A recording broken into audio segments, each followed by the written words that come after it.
শুরুতে আপনাকে জানিয়ে দেই, সেটি হচ্ছে যে গত কয়েকদিন ধরে আমরা দেখছি রংপুরে আসলে বেড়েছে পেঁয়াজের ঝাঁজ।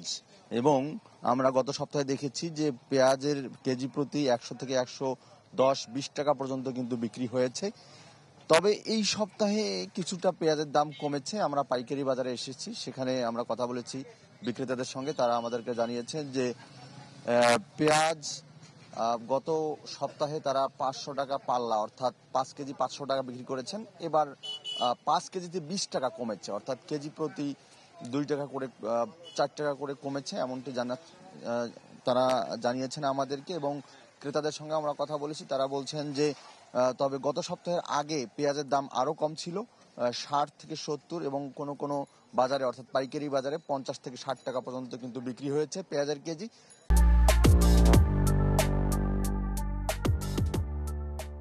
কিন্তু হঠাৎ করে পেঁয়াজের ঝাঁজ বেড়ে যাওয়ায় আসলে তারা বিপাকে পড়েছেন এবং তারা আসলে বাজার করতে হিমশিম খাচ্ছেন, এমনটি ক্রেতারা বলছেন।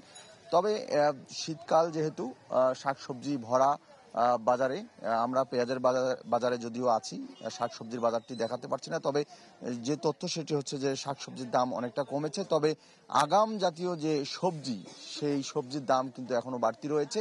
তার মধ্যে সিম রয়েছে।